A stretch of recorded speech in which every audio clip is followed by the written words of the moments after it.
Meus irmãos, vamos lá. Segunda mensagem de uma série de 3. Semana passada nós falamos sobre o não julgamento, em algumas situações. Hoje nós vamos falar sobre o lugar de cada um em Cristo. Continuando no mesmo texto, 1 aos Coríntios, capítulo 4. O texto que eu quero estudar com os irmãos vai do verso 6 até o verso 13.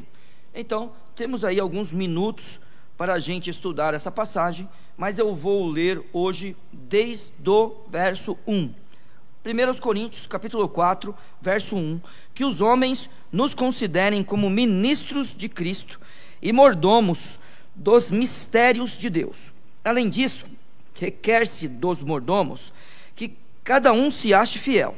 Todavia, a mim muito pouco se me dá de ser julgado por vós ou por algum juízo humano, nem eu tampouco a mim mesmo me julgo, porque em nada me sinto culpado, mas nem por isso me considero justificado, pois quem me julga é o Senhor.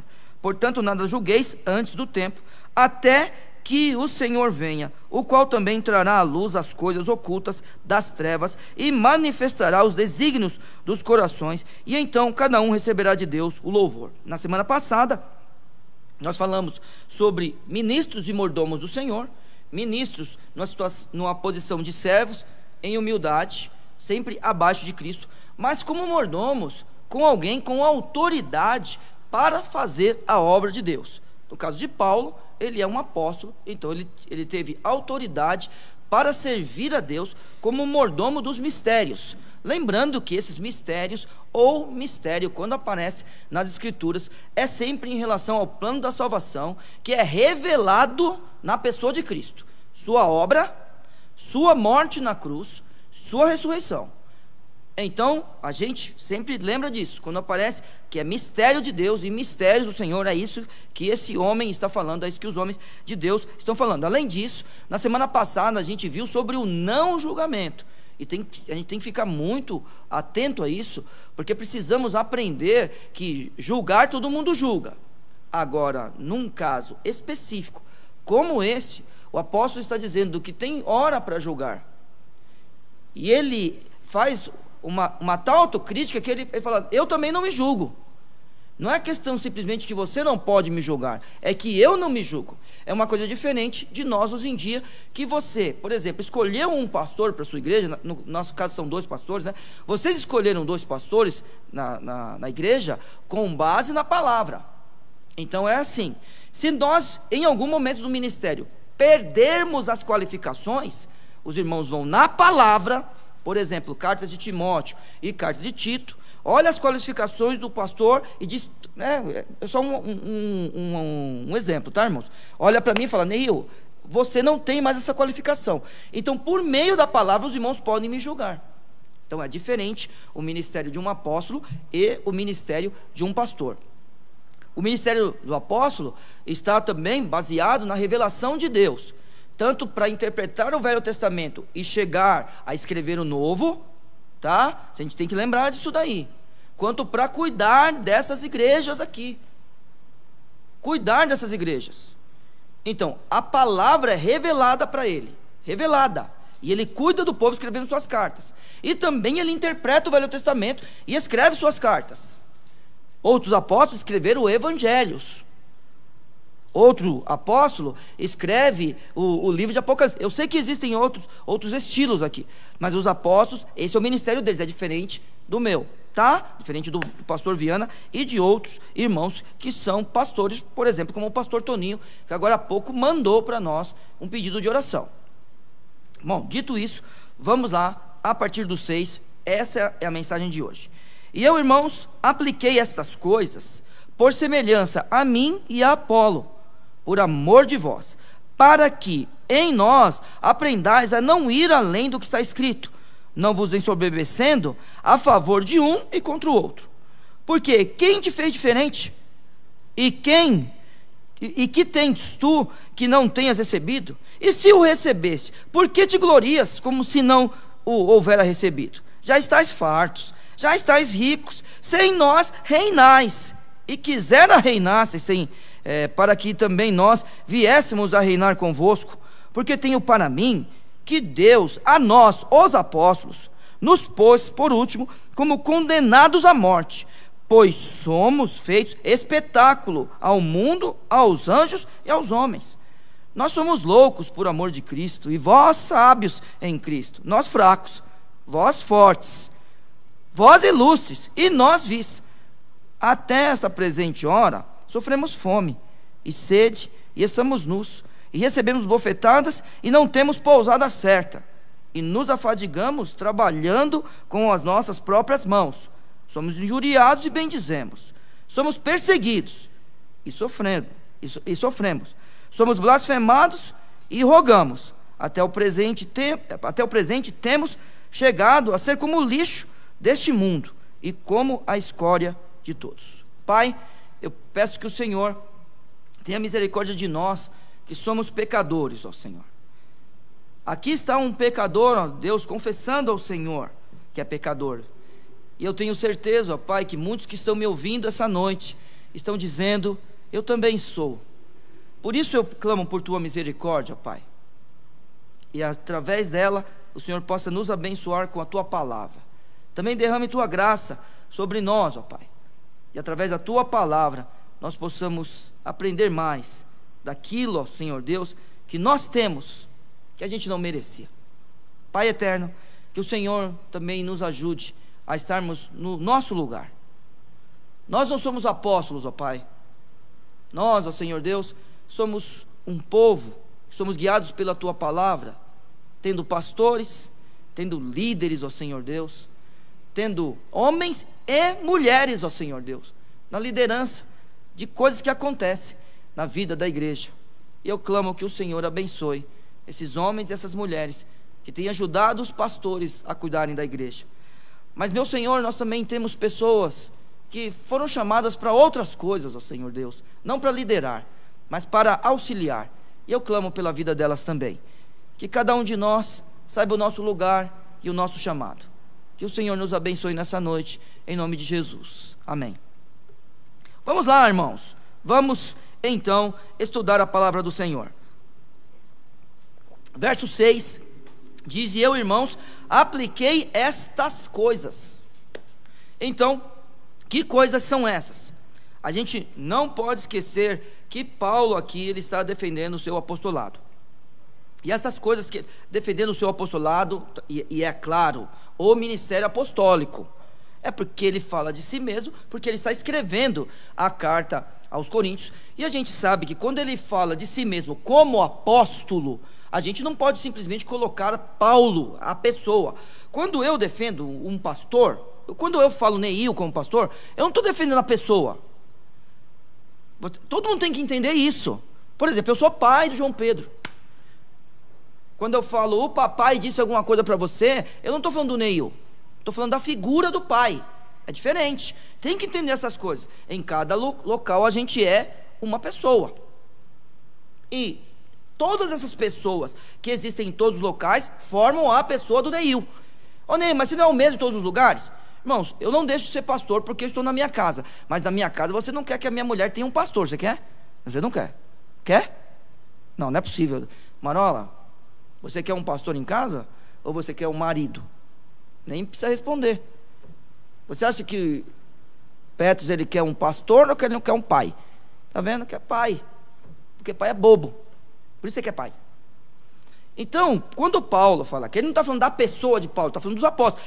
E vamos lembrar, e você vai perceber hoje no texto, uma coisa que eu falei na semana passada, que nós temos os 12 apóstolos. Os 11 que andaram com Cristo e são citados nos evangelhos, mais Matias, que é sorteado e colocado no lugar de Judas. E a gente tem Paulo, isso aí ninguém tem dúvida. Mas, irmãos, não existiam só essas pessoas, existiam outras pessoas ali também chamadas de apóstolos, tá? E você vai perceber hoje, pelo texto aqui, que mais um homem aparece neste grupo aí, tá? Então, quando ele fala, e apliquei essas coisas, ele está falando das coisas que ele está falando desde o capítulo 3. É que eu decidi começar o capítulo 4, e não tem nenhum problema, estou estudando um capítulo da Bíblia. Mas você, Neil, mas por que você não começou do 3? Eu te convido a estudar o 3, pronto, que legal, uma coisa boa, né? Então, é dessas coisas que ele está falando. Ele está falando de tudo que está acontecendo na igreja, baseado em tudo que ele escreveu antes, tá? Então a Bíblia diz assim: e eu, irmãos, apliquei estas coisas, por semelhança, veja, a mim e a Apolo. Ele coloca Apolo na mesma altura dele. Bacana isso daí. Muito bom. Da mesma forma que Paulo é aceito pelos demais, Apolo é aceito por Paulo, e acredito que pelos demais também. Tá vendo? Aí você fala assim: Neil, a autoridade de Apolo era a mesma de Paulo? Meus irmãos, as cartas de Paulo é que chegaram até a gente. Então a gente deixa que o Senhor Jesus julgue. Mas, meus irmãos, para nós, a gente não tem escrito de Apolo, a não ser que Hebreus foi escrito por ele, que também é uma possibilidade. A gente não sabe. É claro que a trinitariana traz, eu não sei se já mudou.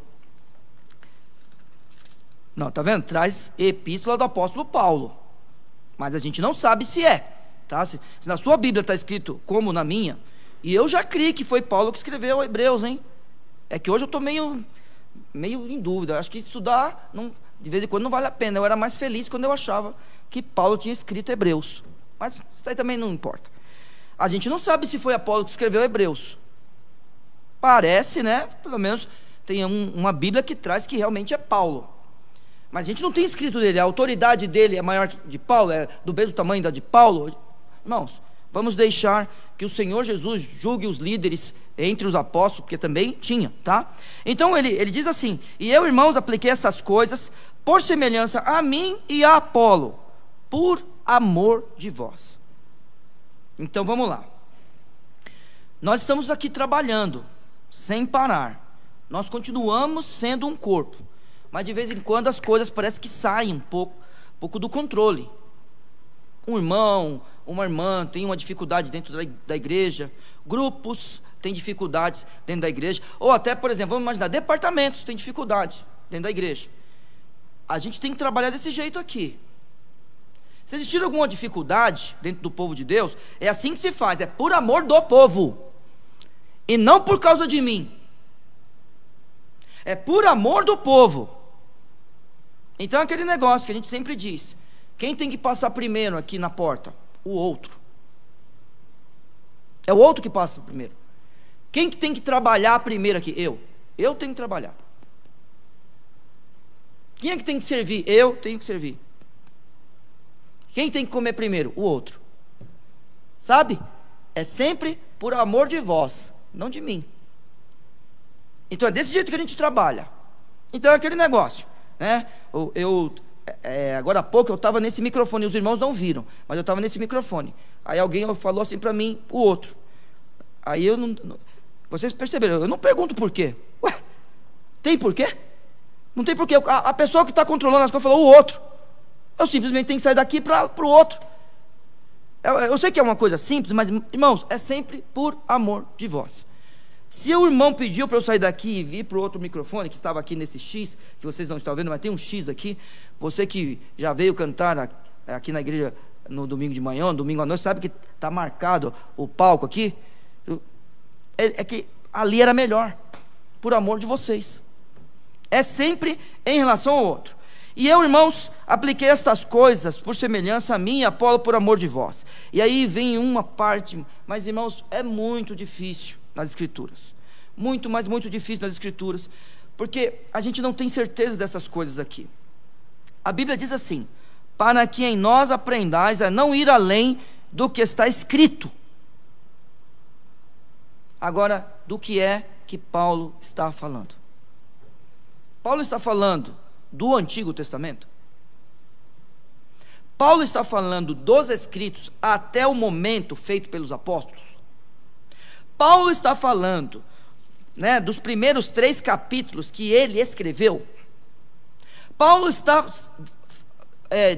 falando de um ditado popular? Esse ditado popular era um ditado lá na cidade de Corinto, ou era um ditado conhecido por Paulo? Irmãos, nós não sabemos o que é isso que Paulo está falando. Então, a gente chega aqui diante diante de uma plateia, estudando a Bíblia, tem que dizer o quê? Eu não sei. É assim que se faz. Quando a gente tem certeza, a gente fala, lógico. Mas quando a gente não tem, a gente não faz. Por outro lado, é claro que eu tenho uma preferência. A gente olha que todo mundo fala sobre, todo mundo não, alguns falam sobre o texto. Lembrando, eu vou citar agora, talvez cite de novo. Vocês sabem que eu sou um homem que crê que a Bíblia é um livro de livre exame. É assim que tem que se crer nessa igreja, porque eu ensino a igreja assim, certo? A Bíblia é um livro de livre exame, mas ela não é, o que ela não é?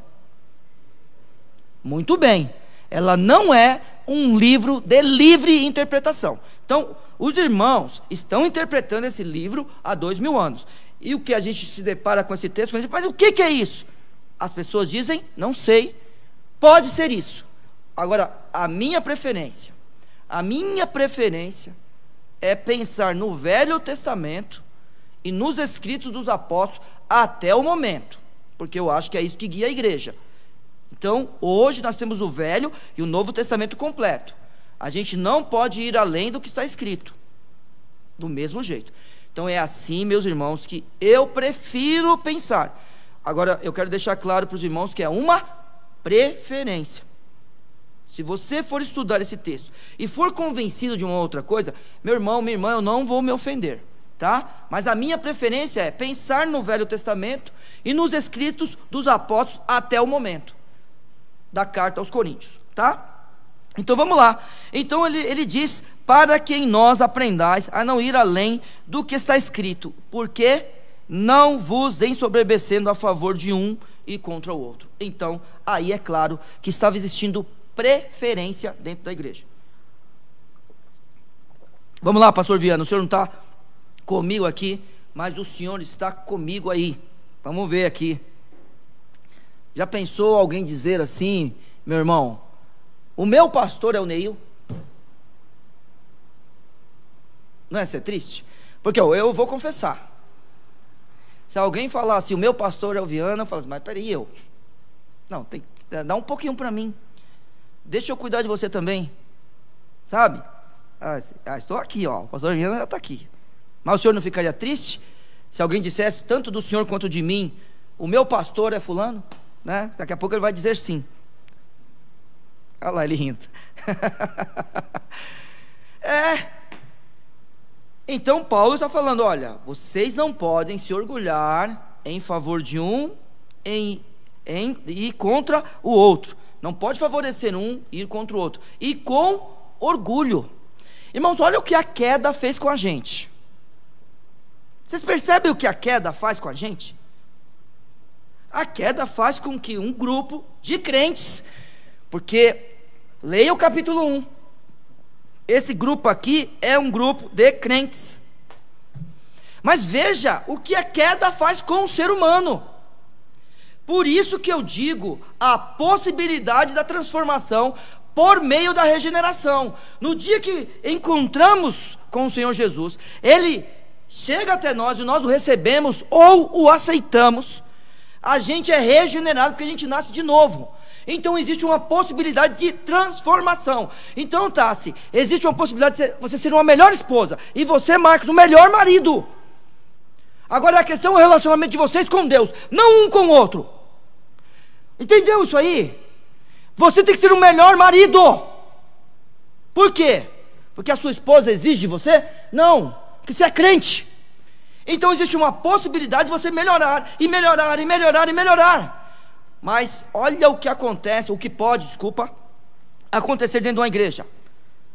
Uma igreja pode ter orgulho de um, favorecer esse, e fazer do outro uma pessoa desprezível, ou uma pessoa sem nenhum afeto, ou coisas parecidas. Então, isso que a queda fez conosco, fez da gente pessoas assim. Mas aí esse homem vem no verso 7 e diz, porque quem te fez diferente? Espera aí, você pode se orgulhar? O que te dá o direito de ser diferente? Porque imagine, se você tem dons, os irmãos cantaram aqui hoje, né? Montarço dirigiu o culto, aí está lá Celção, Marcos, eu acho que quem está aí atrás é o Mauro, só ele? Isso, cada um aqui com o seu dom. Não adianta me chamar para ir transmitir, eu não consigo. Entende? Eu não consigo. Talvez sentar na mesa de som até eu já gostaria. Não que eu gostaria que eu vou lá, não vou não, fica tranquilo. Isso é o seu ministério, né? Eu tenho que ficar aqui mesmo. Cada um tem um dom. Agora, peraí, não é dom? Dom você conquista? Será que dom nós conquistamos? O que te faz diferente? Quem te dá o direito de se orgulhar de alguma coisa? Quem é que faz isso na tua vida? Porque eu vou dizer aos irmãos, é claro, baseado no texto de Paulo, irmãos, tudo foi recebido. Então vamos lá, quando Cristo vai para a cruz e Ele morre por nós, Ele nos dá a possibilidade de sermos salvos. Todos os seres humanos, inclusive os que se converteram a Cristo, mas entenda, preste atenção, antes dele vir, porque olhavam lá para frente para o Messias que viria.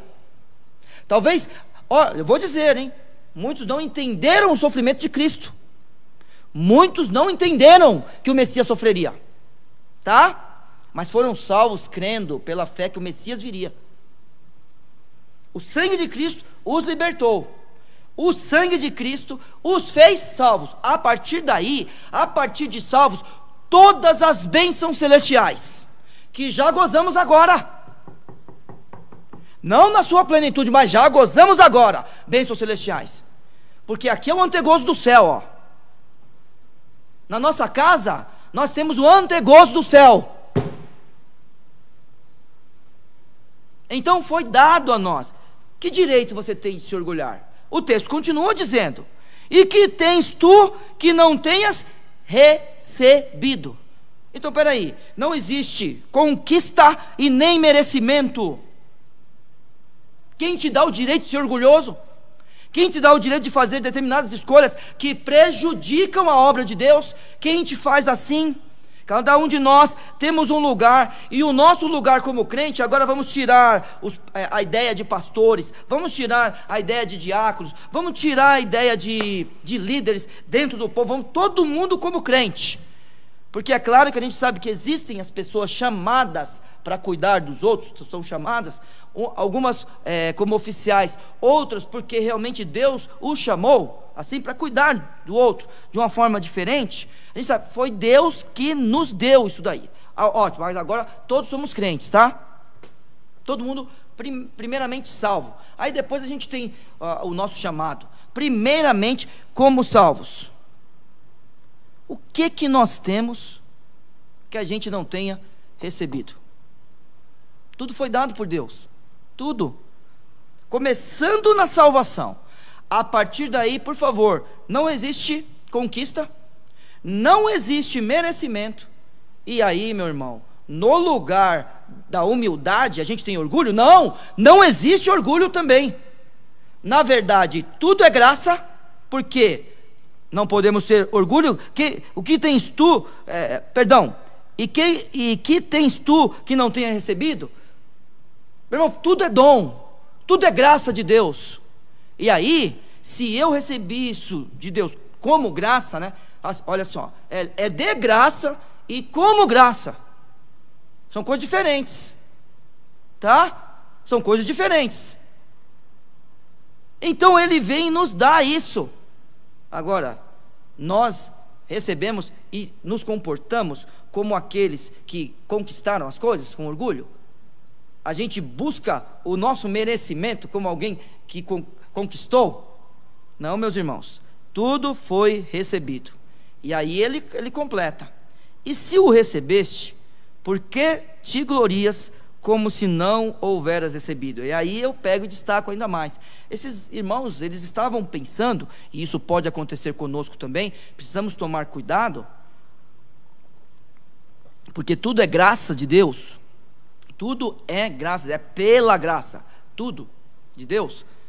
Esses irmãos, eles estavam se comportando como se eles merecessem e eles pudessem se orgulhar, aí no caso do texto, em favor de um e contra o outro, com orgulho, como se aquilo fosse de direito deles. Cada um de nós precisamos procurar o nosso lugar. Verso 8 e verso 10, Paulo trata as coisas com ironia. Neil, como é isso? Então, voltando a falar aos irmãos, eu creio, sempre ensino aos irmãos, que nós devemos olhar para a Bíblia livremente, mas a gente não pode interpretar livremente. Os irmãos também sabem, e os amigos que têm nos acompanhado, que quando a gente olha para as Escrituras, a gente tem que aprender com os que vieram antes da gente. E além disso, eu não sou um homem que conhece as línguas originais, eu não consigo ler o texto original. Talvez um dia Deus possa nos abençoar com isso, mas eu não leio o texto original. Mas lendo um pouco sobre aqueles que leem o texto original, os homens, eles interpretam o texto como uma forma irônica de Paulo tratar aquele grupo de pessoas. Aí assim, Neil, Paulo estava tratando com desrespeito? Irmãos, ironia sempre existe em todos os ambientes. É claro que a gente não pode pensar nunca em desrespeito, mas ironia existe, e a gente não pode ser anacrônico. A gente não pode olhar para o texto bíblico e pensar no texto bíblico com a cabeça de hoje. Então vamos lá, olha só. Quando eu digo para vocês que no verso 6 o texto o texto é difícil, e eu digo que é praticamente impossível de se chegar numa conclusão em relação a não ir além do que está escrito. Quando eu falo isso, é porque a gente está 2000 anos depois, irmãos. Você tem que lembrar que esse grupo de pessoas estavam em perfeita sintonia. Imperfeita. Então os irmãos que recebem o recado de Paulo de forma irônica, você tem que lembrar que eles não são brasileiros, né? Não são brasileiros do tipo Nutella, perdão aí pela gíria, certo? Não são. Então assim, como é que é? Marola falou, não era para falar Nutella não. Sensível, isso. Não são os brasileiros sensíveis de hoje, não tem isso aí. Ou o pessoal do lado oriental, né? Não, ocidental, perdão, que tem essa sensibilidade toda. Não, texto bíblico, irmãos. Texto bíblico. Muitas vezes, no texto bíblico tem texto bíblico original, aqueles homens, aquelas mulheres falando, e os homens escrevendo o que eles falaram, a forma. Irmãos, você não queria saber direitinho o que está escrito lá. Aí, João Ferreira de Almeida vai e coloca de uma forma mais delicada para que a gente possa ter o texto e não ficar tão impressionado com o texto bíblico. Mas o texto bíblico muitas vezes usa a palavra muito, muito forte, tá? Então não fique ofendido de falar que o verso 8 e o verso 9 são versos com ironia no texto. Então Paulo está tratando com ironia esses irmãos. É claro que eu não vou ter o sentimento que Paulo teve ao escrever e nem ao explicar o que ele escreveu, se algum dia alguém perguntou. Eu não vou ter essa capacidade. Mas Paulo fala assim no verso 8: já estáis fartos, não é mesmo? Você não conquistou tudo? Porque é o que você pensa. Por que você está orgulhoso? Por que você vive como alguém que não recebeu? Parece que você conquistou, né? Então realmente você está farto, já estáis fartos. Olha só, já estáis ricos. Sem nós reinais, e quisera reinasseis para que também nós viéssemos a reinar convosco. Irmãos, agora vamos lá. Esse grupo de pessoas aqui, eles eram ricos. Você está sabendo que o texto aqui não está falando de forma nenhuma de dinheiro. Não está falando disso. Não está falando de ter o suficiente na sua vida, que não precisa mais de nada, quando ele diz estáis fartos. Olha, sabia que isso aqui em parte é verdade? Sabia? Olha o verso 5 do capítulo 1.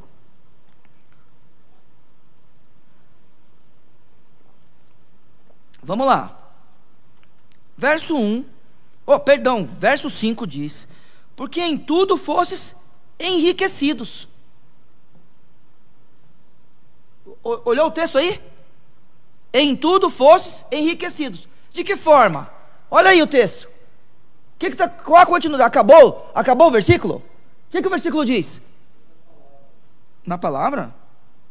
Ah não, mas depois. Espera aí. Então, só faltou, antes da vírgula tem uma palavra. Hã?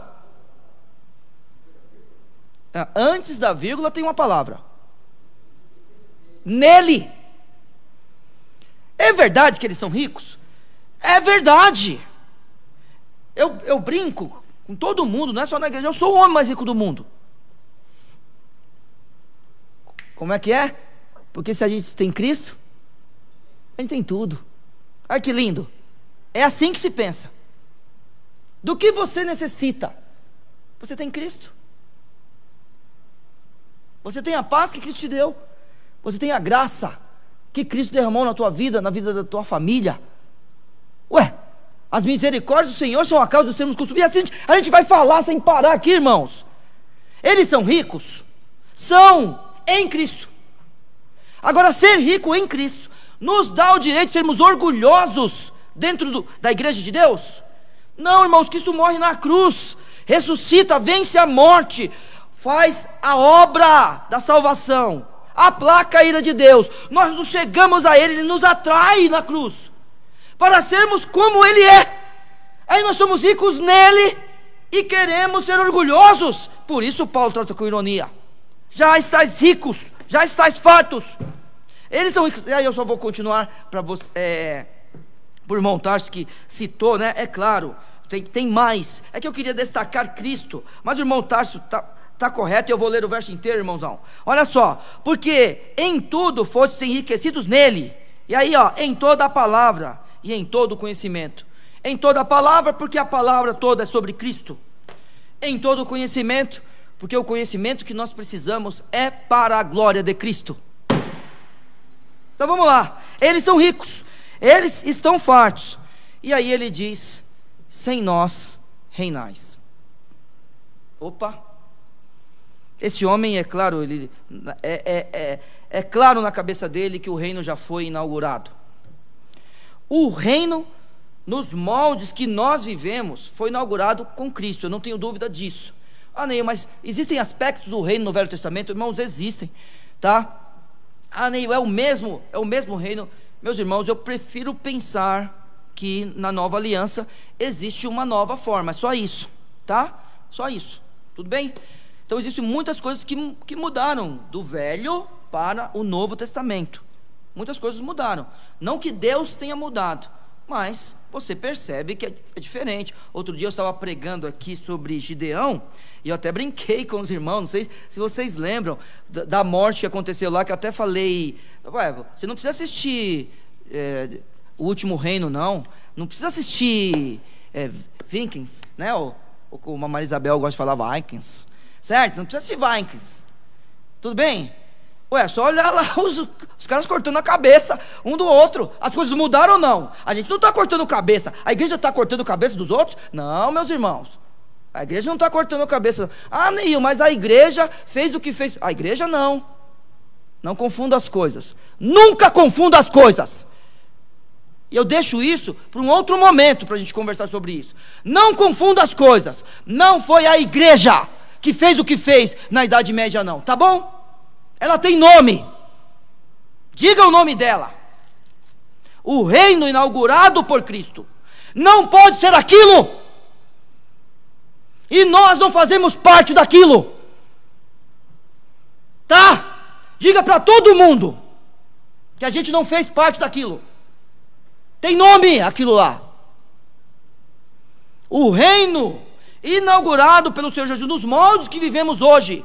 Esse homem tinha claro na sua mente. E o que ele diz? Sem nós reinais. É possível? É possível você reinar sem mim, eu reinar sem você? Isso é impossível. Impossível. E para nós de Vila São José, eu não sei se tem gente aqui Eu estou vendo gente nova aqui. Seja bem-vindo. Estou vendo gente nova aqui. Deus abençoe a vocês.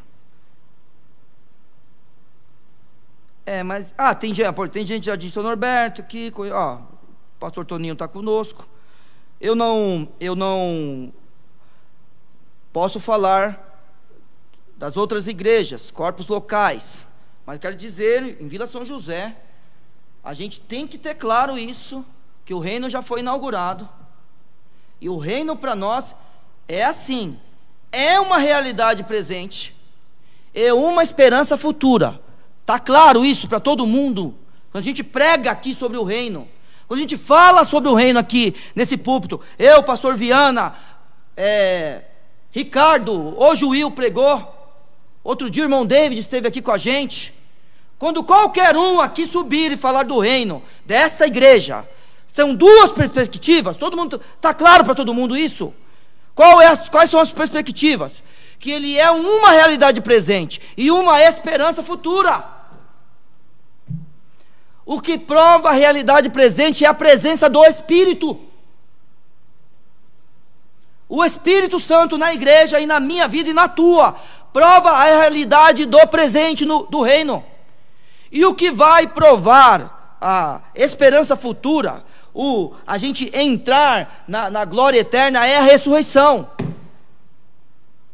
Não a ressurreição que nós tivemos quando nós recebemos Jesus como Salvador, ou quando nós aceitamos a Cristo como Salvador. Essa ressurreição é outra ressurreição. Estou falando da ressurreição dos nossos corpos, e para eles serem glorificados. Aí nós estaremos diante da finalização. A esperança não existirá mais, e nós estaremos com os nossos corpos glorificados para sempre. E aqui o texto está dizendo, Paulo, de forma irônica, sem nós reinais. É impossível. E quer ver a ironia dele? Olha a última frase. Olha só. E quisera reinasseis. Porque se isso fosse verdade, não está no texto isso aqui, ó. Se isso fosse verdade, vocês não reinam sem nós. Mas eu queria que estivesse reinando. Aí percebe a ironia? Olha só. Para que também nós viéssemos a reinar convosco. Se fosse verdade, esse orgulho, essa forma de viver no reino, se fosse, nós também estávamos reinando. O problema é que parece que tem reis, e aí é status, não é condição. Reino é uma coisa, rei é outra. Dá para entender a diferença, não dá? Um reino, eu tenho condições dentro do reino. O rei, eu tenho status. Então, eu não sou rei. Mas o Senhor nos fez reis e sacerdotes. Todos. Dá para todo mundo ser rei? Quem vai sentar no trono? Você consegue entender? É espiritual isso. Então, esse homem está falando isso. E aí ele pega e fala assim: eu sei do que eu estou dizendo. Eu sei do que eu estou falando. E eu sei o meu lugar. Agora, eu vou começar. Depois eu vou ter o verso 10 para falar também. Mas versos 9, 11, 12 e 13. É o que o apóstolo sofria, ou para o que ele foi chamado também no primeiro século. Mais uma vez quero dizer, não existem apóstolos. Todos esses homens que se denominam apóstolos, eles são falsos. Tá? Porque daí vem um apóstolo e diz assim: eu queria saber se eles leem isso aqui. A minha única coisa, Celção, é se eles leem o verso 9, esses homens de hoje. É só isso. Aí, eles sabem o que eles vão falar para mim, e eles estão certos, eles não estão errados. Mas isso era no primeiro século. Precisa ser agora também? Eu falo assim: olha, você está coberto de razão. Realmente é no primeiro século. Só que daí, você pega um texto como esse e fala assim: então não é norma para o apóstolo? Porque parece que para os apóstolos era isso que acontecia. Então não é norma para os apóstolos? Aí alguém vai falar: não, Neil, nem todo apóstolo tem que sofrer isso. E a parte que é norma? Você vai falar a mesma coisa? Porque tem a norma. E a norma diz que tem que ter andado com Cristo e visto suas maravilhas. Por isso que Paulo, ao passar 3 anos com Cristo no deserto, e depois escrever as suas cartas, se chama, ele, olha para ele e diz que ele é um abortivo, que não é digno de ser chamado apóstolo. O apóstolo Paulo diz que não é digno. Aí vem esses filhos do diabo e dizem que são apóstolos. Então tá bom, é apóstolo. Verso 9: porque tenho para mim que Deus a nós, apóstolos, nos pôs por últimos. Tá vendo? Igualzinho os caras de hoje. Nos pôs por últimos. Sabe o que esse homem está falando? É assim, quando você assistir alguma coisa sobre o Império Romano, que tiver o vencedor ele chega na frente e ele recebe todos os aplausos. Eu não sei se vocês já viram isso ou já leram sobre isso, mas leiam sobre isso. O vencedor, ele chega no seu cortejo vitorioso, ele recebe todos os aplausos. Só que vem um pessoal atrás. Aí vem o grupo dos seus combatentes, tal, as pessoas mais importantes do exército. Mas vai vindo gente atrás, até que chega o momento dos escravos, certo? Chega o momento dos escravos. E olha o que Paulo fala. Olha aqui, ó. Porque tenho para mim que Deus a nós, apóstolos, nos pôs por últimos, como condenados à morte. Os últimos escravos que chegavam, essas pessoas não serviriam para nada. Elas muitas vezes iriam para a arena. E olha o que esse homem está dizendo. Essa é a minha posição hoje como apóstolo. Cada um de nós precisa saber o nosso lugar. A questão é que, será que quantos de nós estamos dispostos a morrer por Cristo? Cristo morreu por nós. Ele derrama o seu sangue na cruz, e nós precisamos lembrar disso todos os dias. Agora, de verdade, quantos de nós, né, estão dispostos a morrer por Cristo? Sabe o que eu quero dizer a você? Tem gente separando da esposa. Tem esposa separando do marido. A gente não consegue ficar com a nossa esposa, quer dizer que vai morrer por Cristo. Outro dia, uma pessoa me mandou uma canção, né? Me mandou uma canção. Aí ela falou assim: eu não sei se você gosta dessa canção.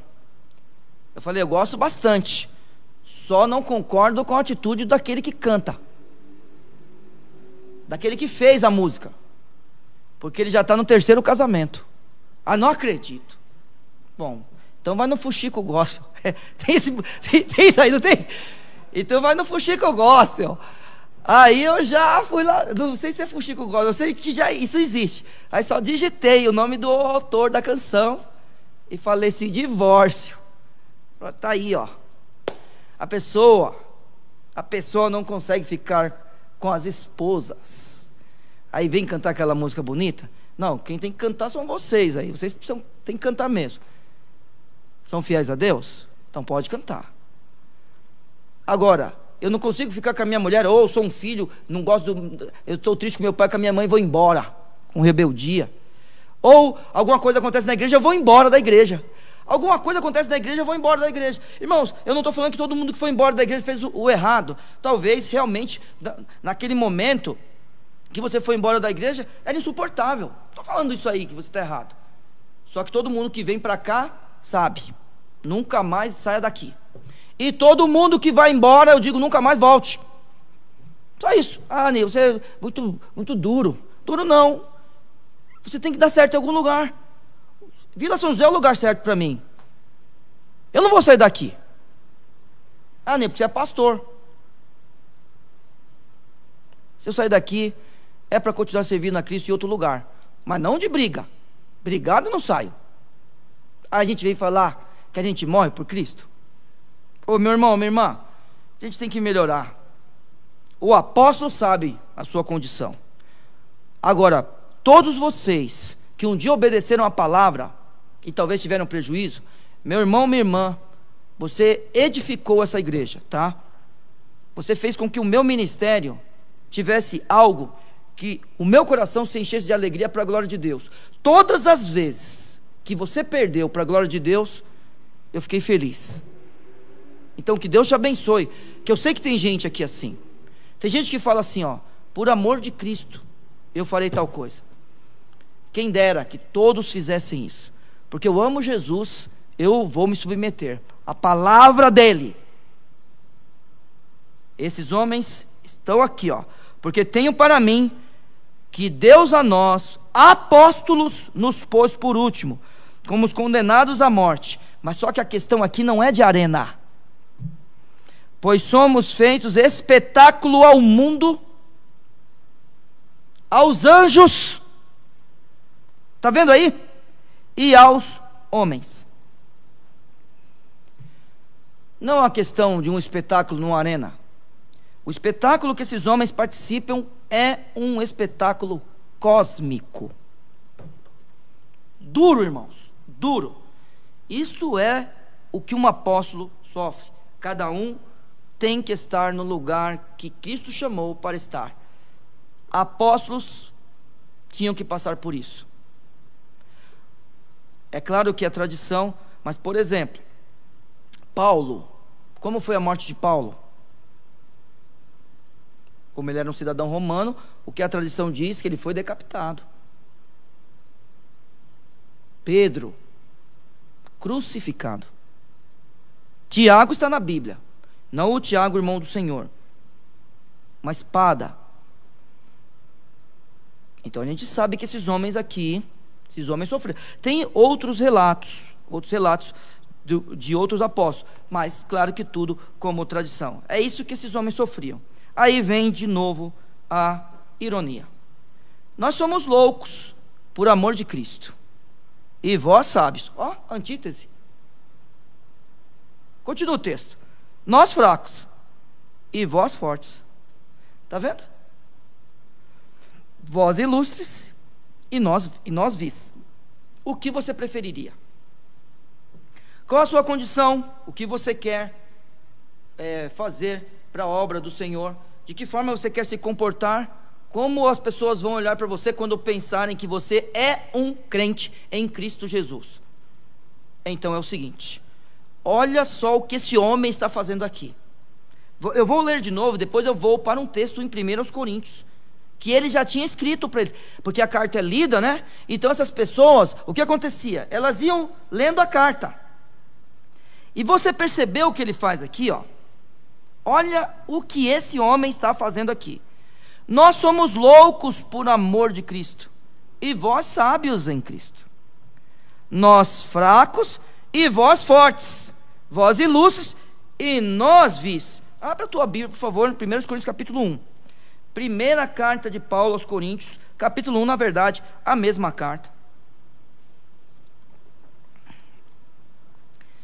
Então, a Bíblia diz assim no verso 26 do primeiro capítulo de 1 Coríntios: porque bem vedes, irmãos, a vossa vocação, que não são muitos os sábios, segundo a carne, nem muitos os poderosos, nem muitos os nobres que são chamados. Opa, peraí.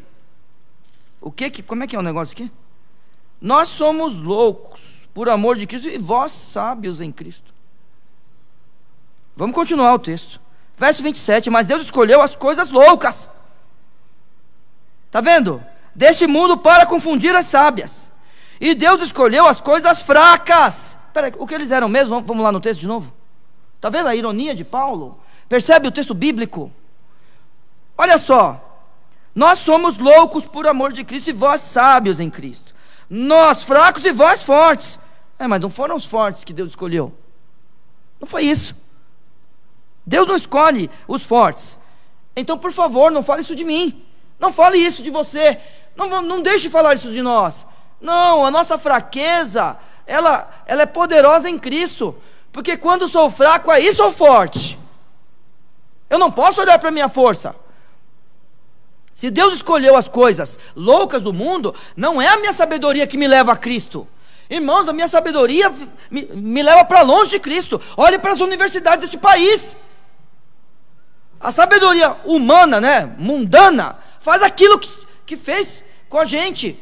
O Senhor Deus foi expulso da academia, e nós junto com eles. Por isso que eu gosto desses irmãos que estão entrando de novo na academia, querem ser acadêmicos, estão nas universidades. É isso mesmo, a gente tem que apoiar esse povo também. Quem inventou a universidade foi a gente. Então, por favor, meu irmão, minha irmã, quando olharem para nós, que olhem com os óculos que Cristo pode dar às pessoas para nos verem. Porque na nossa fraqueza nós somos fortes. Mas aí o apóstolo está dizendo, vós sois fortes. Continue o texto aqui no 27, 1 Coríntios capítulo 1, verso 27. Deus escolheu as coisas loucas desse mundo para confundir as sábias. Deus escolheu as coisas fracas desse mundo para confundir as fortes. Deus escolheu as coisas vis deste mundo. E o que o apóstolo diz? Nós somos loucos por amor de Cristo, e vós, sábios em Cristo. Nós fracos e vós fortes. Vós ilustres e nós vis. Ele acabou de dizer que é assim que Deus trabalha. Todo mundo que confia em si mesmo, meus irmãos, se afasta de Deus. Todo mundo que confia em si mesmo busca sua própria glória, não glorifica a Deus. Todo mundo que confia em si mesmo, ele quer merecimento. E o que Deus fez conosco foi nos dar tudo por meio de sua graça. É dom imerecido, é presente imerecido. Então, Deus escolhe as coisas loucas, as coisas fracas, as coisas vis. É por isso que eu não preciso fazer nada para ir para o céu, a não ser receber Cristo como meu Salvador, crer no sacrifício dele na cruz, por mim e por você. Nós precisamos crer nisso, todos os dias, todos os dias, todos os dias. Ô, Ney, existe alguma forma de eu não crer? Não, é que se você creu verdadeiramente hoje, a sua fé só aumenta, amanhã, depois de amanhã e depois de amanhã. É no sacrifício dele. E como é que eu vou para os pés da cruz? Eu vou como alguém que não merece nada, mas tem tudo porque ele nos deu. Então é por isso que no verso 27, também, desde o verso 26, ele escolheu as coisas vis do mundo, e as desprezíveis, e as que não são, para aniquilar as que são. Nós, meus irmãos e minhas irmãs, nós causamos loucura no mundo, aí sim, porque nós somos loucos em Cristo. Então todas as vezes que você, na obediência da palavra, é chamado de louco, glorifique a Deus. Quando você é chamado de fraco, quando alguém olhar para você e por causa da palavra alguém te disser que você é fraco, você é vil, glorifique a Deus. Mas se alguém disser que você, no seu orgulho, está fazendo as coisas porque você merece, porque você é bom, e você se orgulhar disso, por favor, se arrependa. É só isso. Porque daí eu preciso ir para o final do texto, versos 11, 12 e 13, de uma vez só, falando sobre os apóstolos. Convido você a pegar um comentário bíblico e também dar uma lidinha sobre esses versos, porque agora ele vai falar da posição apostólica em relação a tudo o que acontece na vida deles, ou em parte. Essa é uma das listas do Novo Testamento sobre consequências do ministério apostólico. Até esta presente hora, sofremos fome, sede, estamos nus e recebemos bofetadas, e não temos pousada certa, e nos afadigamos trabalhando com as nossas próprias mãos. Parece com os apóstolos de hoje? Esta era a vida de um apóstolo. Meus irmãos, cada um de nós, no lugar em que Cristo nos colocou lá. Existe um lugar para nós em Cristo. Por favor, não queira estar onde Deus não te colocou. Não queira isso. Nós somos um corpo em Cristo Jesus. Nós vivemos para a glória dele como um corpo. E a gente tem que lembrar que cada um de nós tem uma função e todos nós somos importantes aqui. Na nossa função, que Cristo nos colocou para fazer, nós somos a pessoa mais especial que existe no corpo. No caso desses homens, chamados de apóstolos por Cristo Jesus, ou chamados de apóstolos ali pelo grupo apostólico, o que acontecia na vida deles é fome, é sede, é falta da vestimenta para eles sobreviverem. Aqui quando diz que eles receberam bofetadas, é realmente a questão do punho mesmo no rosto. É isso que aconteceu, é espancamento. Quando fala que não tem lugar onde morar, é porque cada momento eles estavam em algum lugar. Até alguns dizem, né, eu já li sobre isso, que um dos motivos dos apóstolos, todos eles, não terem saído de Jerusalém, é porque as jornadas eram longas e sair com suas famílias era difícil. E a questão de deixar a família para fazer viagens longas e demorar muito tempo, isso era difícil para eles.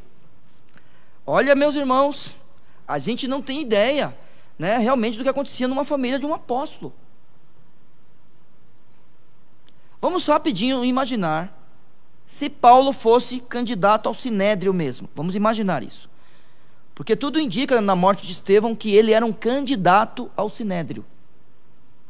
Se isto for verdade, John Pollock estiver certo, se Paulo fosse um candidato ao Sinédrio, na época, né, no momento do apedrejamento de Estevão, quando ele vai perseguir a igreja, ele tinha que ser casado e ter pelo menos um filho. Se isto for verdade, é uma coisa óbvia que esse homem foi abandonado por sua família. É uma coisa óbvia. Se essa hipótese for verdadeira. Se isso é verdade na vida desse homem, ele escolheu ficar sozinho, e você vai entender melhor as cartas bíblicas que ele escreveu, quando ele diz que ele prefere que os outros sejam como ele, porque ele sabe o seu lugar. E no caso dele, já que aconteceu o que aconteceu, lembrando que é uma hipótese, se aconteceu o que aconteceu, ele prefere ficar sozinho. Porque daí, se ele passa fome, é ele que passa fome. Se é ele que passa sede, é só ele que passa sede. Se falta vestimenta, é só para ele. Se falta lugar onde dormir, né, é só ele. Está vendo? Pode ser? Pode. Mas era a vida desses homens. Eles sofriam isso. E a Bíblia diz que nos afadigamos trabalhando com nossas próprias mãos. Eu não vou comentar isso daqui, mas você percebe que esses homens trabalhavam, tá? Não vou comentar, mas é devido ao tempo, tá bom, meus irmãos?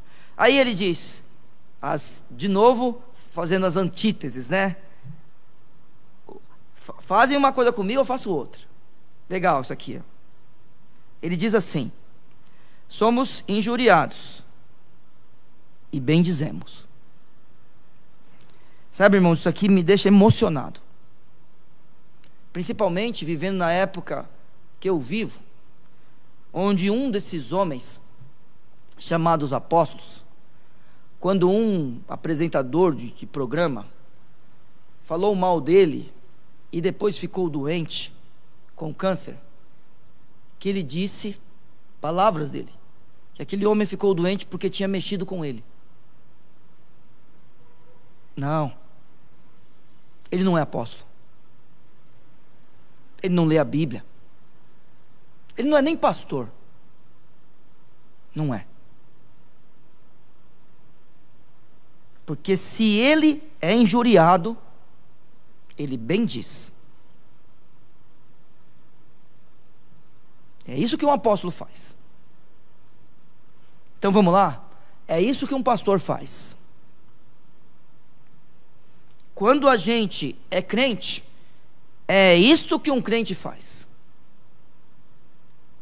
É isso que um esposo faz, um pai faz, uma esposa faz, uma mãe faz, um filho faz, uma filha faz. o cunhado faz, a cunhada faz, sabe? É assim que se faz.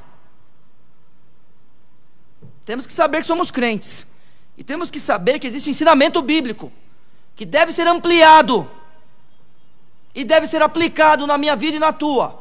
Injuriado, a gente bem diz, somos perseguidos e sofremos, somos blasfemados e rogamos. E aí eu termino, depois desse período estudando com os irmãos, até o presente temos chegado a ser como o lixo desse mundo, e como a escória de todos. Existe uma palavra aqui nesse texto, estava dando uma lidinha, que é como se fosse o cascão, sabe? Quando o grude, é isso que ele está dizendo. A gente é a coisa mais vil, que existe em tudo, que ninguém quer ter cascão, é desse jeito. Nós somos considerados o lixo do mundo. Meus irmãos, você não quer ser considerado o lixo do mundo, nem eu quero ser considerado o lixo do mundo. A questão é que eu tenho visto muitas pessoas que parecem que são amigas do mundo. Não, nós não podemos ser amigos do mundo, nós temos que ser considerados também como o lixo do mundo. Sabe por quê? Porque nós devemos parecer com Cristo, e a nossa posição nele nos faz sermos chamados de pequenos cristos, de cristãos. A partir desse momento, você chega numa igreja e você é parte do corpo.